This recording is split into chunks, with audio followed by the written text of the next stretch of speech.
Welcome to the Real News Network. I'm Jessica Devereaux in Baltimore. And I'm Paul J. And we are now joined by our esteemed panel. We have two guests joining us remotely. We have Bob Pollin. Can we see Bob? Is Bob there? I'm here. Okay, Bob is there. Bob is a professor of economics and founding co-director of the Political Economy Research Institute at the University of Massachusetts Amherst. And we also have joining us Dean Baker from Washington, D.C. He is the co-director of the Center for Economic and Policy Research. Thank you both for joining us. Thanks for having me. Thanks for having me on, especially with my good friend Dean. So, Bob, let me start with you. The first quarter of 2014, apparently against most forecasters, at least the forecasters mainstream news seems to want to quote, were surprised how growth slowed down. They were expecting growth, I think, to continue, and it actually went down to, growth was down to 0.5%. A half of a point. They were expecting something like more than 2, I believe. Now there's they blame this on a cold winter, amongst other things, but everybody kept talking about a cold winter. But now we see in April, it seems to be some numbers that retail sales are down, again, less than expected. I don't know how they're going to blame that on cold weather. What's happening here? Well, I mean, it's very clear that there is growth in the economy. The growth is very weak. And this is, we're talking about the recession the recession ended in 2009. So we're talking about 5 years, we're still in an economy that's very weak. I mean, there's certainly some issues, anomalous issues with respect to the data, the GDP data from the last quarter, but that does not gainsay the fact, as reflected in the retail numbers you just reported, that the economy is limping along. I mean, in other recovery periods from recessions, after the recession ends, the economy tends to grow very fast. We haven't seen that happen at all. And Dean, there was a lot of predictions. In fact, they're still making predictions. 2014 is going to be the turnaround year. The growth is going to explode, and life will be back to quote unquote normal. I'm exaggerating a bit, but not too much. What do you think of what's happening, and what are you expecting? I agree pretty much with what Bob was saying there. We're continuing to see weak growth. Again, I think people focus too much on the negative number. They revised the first quarter number downward to show, I think it was minus 1% GDP growth. There clearly was an anomaly. The biggest thing there was inventories. Those are, sort of random movements there, and that pulled off 1.6 percentage points from growth in the quarter. And weather clearly was a negative factor. But you take all that away, so we're talking about growth 2.5%. That's extremely weak, and basically that's just growing in pace with the economy's potential, meaning we're making up none of the lost ground from the downturn. So we're looking at a story where, if we're lucky, we're getting back to potential GDP by 2020, which is an incredibly dismal picture. And again, there's a lot of reasons for thinking it could be worse than that, not a lot for thinking it'll be much better. Bob, one of the numbers I thought was interesting is exports are down. I remember it wasn't long ago President Obama was talking about an export-led economy recovery, and in fact exports are significantly down. And you start looking at some of the numbers in other places. I saw yesterday Brazil's growth is again much lower than expectations. If you start to see this globalized slowdown, that means exports slow down, and which means there's even less impetus behind a U.S. recovery. Yeah, I mean, first of all, we've got to think of who our export markets are. The first one is Europe. Europe is still utterly in the grip of austerity. So we aren't seeing any significant growth throughout Europe, and therefore that export market is going to be weak. The Chinese economy, the Indian economy, the Brazilian economy, the stars of economic growth over the previous decade have also slowed down. Those economies had grown largely on the basis of exports. So there's only so many exports that every country can sell. The transition that needs to take place in those countries, but also in the United States, is to shift more towards a domestic economy-led growth, that is wage-led growth, that is rising wages, rising capacity of ordinary people to buy things within each economy, and that can be a new engine of growth. So you both are economists, and sometimes we talk in terms that I think might go over people's heads. But let's kind of make it real for people. When we say weak growth, things of that nature, Dean, what are we really talking about in terms of the job market, things of that nature? Well, these relate pretty directly. We've actually been seeing surprisingly strong job growth given the weakness of the recovery. But typically, if we're saying 2.5% GDP growth, that would be the sort of growth you expect to associate with, say, 120,000 jobs a month, which pretty much keeps pace with the growth of the labor force, meaning we're making up zero of the lost ground. Now, we've seen better job growth than that, and that is somewhat surprising, certainly to me and I think to many others. So job growth, the most recent month, I forget, was 270,000. We had very strong job growth reported for April. But that's hard to sustain in a context where you have an economy that's growing very weakly. Those numbers really are inconsistent. Now, again, a lot of randomness in both numbers, but over a long period, it's very hard to envision an economy that's, say, creating 250,000 jobs a month, 3 million a year, but only growing at a 2 and 2.5% annual rate. So those tend to be directly related, but any given month, any given quarter, there could be large divergences. Bob, you talk about a wage-led recovery and some of these economies like China being aware of the necessity, at least aware, I'm not sure how much progress they're making, but aware of increasing wages for more domestic demand and not being so dependent on exports. But you don't actually hear much about that in the United States. I've been reading various articles about the slow quarter in 2014 and generally, and the word I almost never see is wages. Right, we almost never see it. And in fact, U.S. average wages for non-supervisory workers are stuck at roughly, or even a bit lower than where they were 40 years ago in 1972 when Richard Nixon was president. And this is the case even though average labor productivity, that is the amount that each worker produces when she or he goes to work every day, has roughly doubled. So the productivity, the amount everybody produces in the day has doubled. The wage has stagnated. This is a phenomenal kind of event that we don't put enough focus on. It is the core behind understanding inequality. Because if the pie is getting bigger and the workers are just getting the same amount, the rest has to be going to somebody else. And it's going, of course, to the top. Dean, are wages stagnating, or in fact, to some extent, are they going down? I know when you see things like General Motors starting wages going from $25 an hour to now $14 an hour, you see the same things at places in Wisconsin. I mean, all across the country, you're seeing starting wages significantly lower than what they used to be. And these are in unionized shops, which used to be the upper tier. It's kind of like we're getting rid of the upper tier of the working class wage.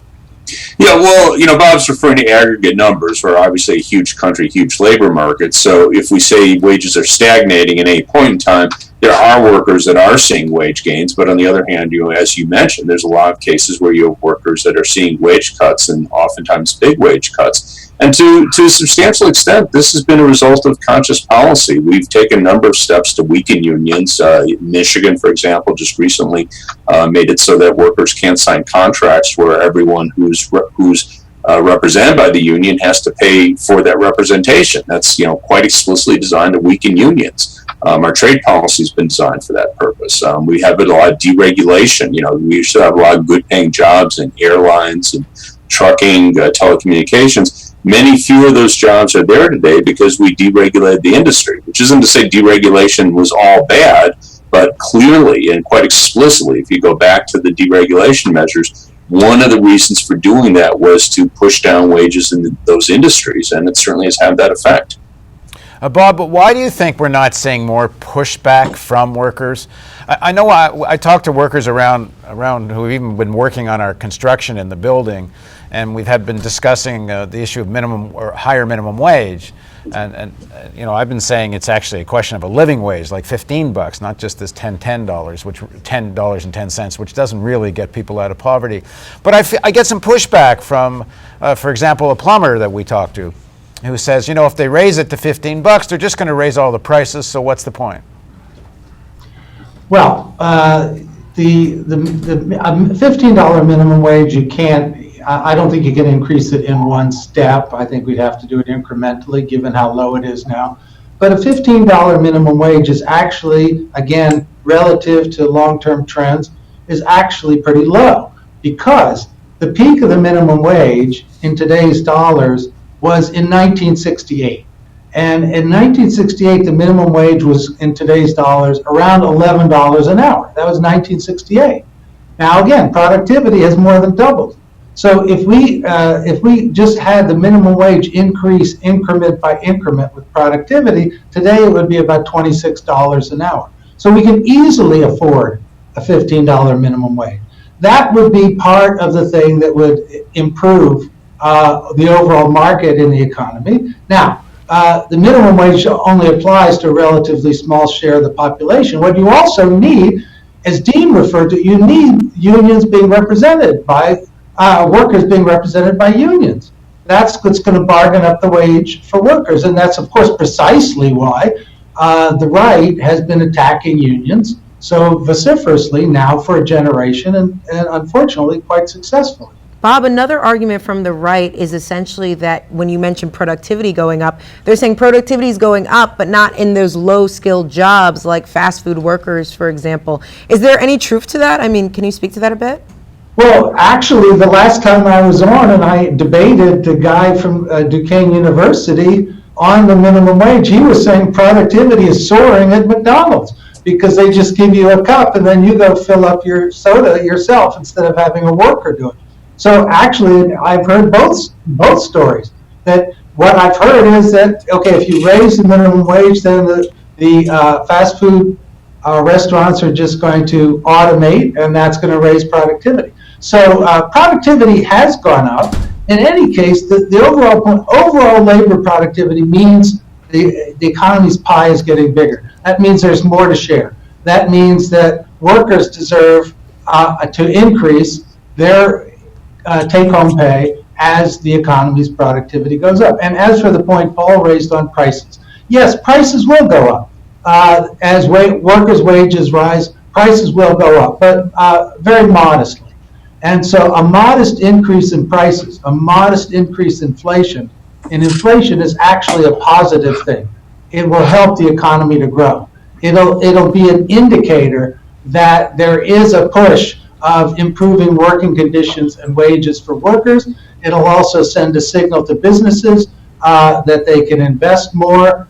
Small businesses can expand because you have a more buoyant overall market. Right. Dean, I have a question for you and Bob as economists, but also kind of a broader question about progressive economists. Are generally speaking, economists not doing a very good job at educating the public, educating ordinary workers? Is there a little too much focus on trying to influence policy, which isn't getting very far? I'm trying to, and of course this is not just about economists, but in terms of getting people to better understand some basic economics so they can better fight for their interests. I mean, I talk to low-wage workers who are just resentful of unionized workers. And why are they being so demanding? You know, I'm making $9-10 an hour and they're making 17-18. What are they griping about? There's such a lack of understanding of these issues so people can fight better. I think economists have done a horrible job educating the public, and I guess for the most part they don't seem to really care. You know, the reality, we have, a hugely underemployed economy. This isn't my, accusation. You can look at the Congressional Budget Office's, estimates of this, or other official forecasters. We're producing somewhere around $1 trillion a year less than the economy's potential. Again, their estimate's not mine. That's an enormous amount of money to throw in the toilet. And it's totally because of bad policy. We could just spend that money. We could just have the government spend a lot more money, use it on education, on transportation, on reducing greenhouse gas emissions, all sorts of things we could think that could be done, which we don't do just for politics, because people think, oh my God, we're going to have deficits and that's bad. Economists, I would say vast majority of economists would agree with that statement. They know that to be true, and they don't care to educate the public on that. So I would say that's a huge problem. Similar vein, we have a large trade deficit, about 3% of GDP, $500 billion a year. That's lost demand. The easiest way to get rid of trade deficit, get the dollar down.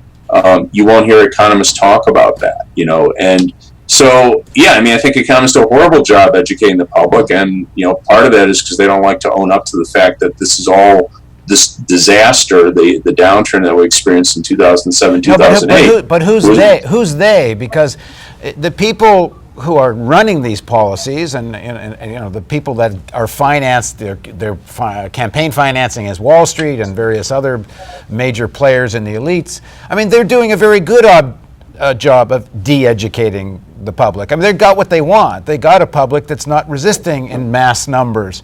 I'm talking about us, and I'm talking about economists that want change and don't want this kind of status quo. Don't we have to do a better job at speaking to ordinary people, because the they is us, not them. They're not going to educate the public. Bob? Well, first of all, I'd say that among economists that do a good job of educating the public, my comrade Dean is one of a very small group, and I'm very proud of all of his work. Over many, many years, we've been close friends. So, but in general, I agree with Dean in part that economists are not focused on educating the public, but I think that the problem is broader, as you're suggesting. First of all, the economy is doing very well for the people who run the economy. As we know, that almost 100% of all the economy's income growth since the recession ended, since 2009, has gone to the top 1%. They're doing great. Wall Street is doing great. Bonuses are wonderful. So, at one level, they don't care. I mean, the GDP doesn't matter, the unemployment rate, these are abstract numbers. What matters to them is the income that goes to themselves. And so far, that's doing fine. On top of that, what the ruling class of the country cares about, it appears, is maintaining an austerity agenda. They're very happy with what happened in Michigan. I mean, of all places in Michigan, as Dean described, becoming a right-to-work state, that gives capital more power over workers. And that's a long-term change. So, yes, when we economists, or progressive economists like Dean, have to educate people, we have to educate people not only about the numbers that, as Dean said, we can all agree on, the lack of $1 trillion getting used, but I think it's also more fundamental to say that, yeah, there is class struggle. As Warren Buffett himself said, there's class struggle in this country, and my class is clobbering the hell out of the working class. And that's the reality, and that is reflected in policy. We don't have a strong enough counterforce to the interests of big business, the top 1%. We don't have strong enough counterforces in the society to counteract that and tell a story that is in the interest of the 99%. All right, Dean, last word? Yeah, well, I very much agree with Bob was saying. Appreciate the compliments too, but I'd encourage people to look. Don't buy it, but look at Timothy Geithner's book. The former Treasury Secretary, because I think that it's just incredibly revealing. Because he really exposes, I think, the sort of self-reflection or lack thereof of someone who was obviously very much in the center. Before he was Treasury Secretary, he was the head of the New York Fed. So he was sitting there as these banks were filling themselves up with total junk and melting down.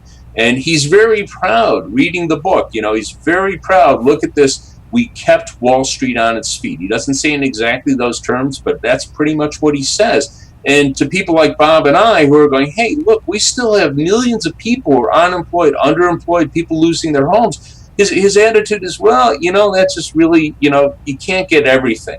So it's just a remarkable book that way, that he's just, as I say, I think inadvertently incredibly revealing of the consciousness of someone in one of those top policy positions. All right, Dean Baker and Bob Pollin, thank you both for joining us. Thanks a lot for having me on. Okay, bye. See you, Bob. And we're just going to quickly go to a pitch. We can talk about this a little bit, but essentially, as you all know, you guys are participating in our first ever Webathon in our Baltimore studios. Thank you so much for joining us. We are here because we're looking to raise money. And if you like to donate, you can always call us. The number is 188-252-8006. Again, that's 188-252-8006. What are we doing next? Well, next up, I don't know if we're running a pitch. Are we running a pitch? So we will be taking a quick break, running a pitch, and then we have a live in-studio musical performance. All right. Thank you for watching. Yeah, please join us.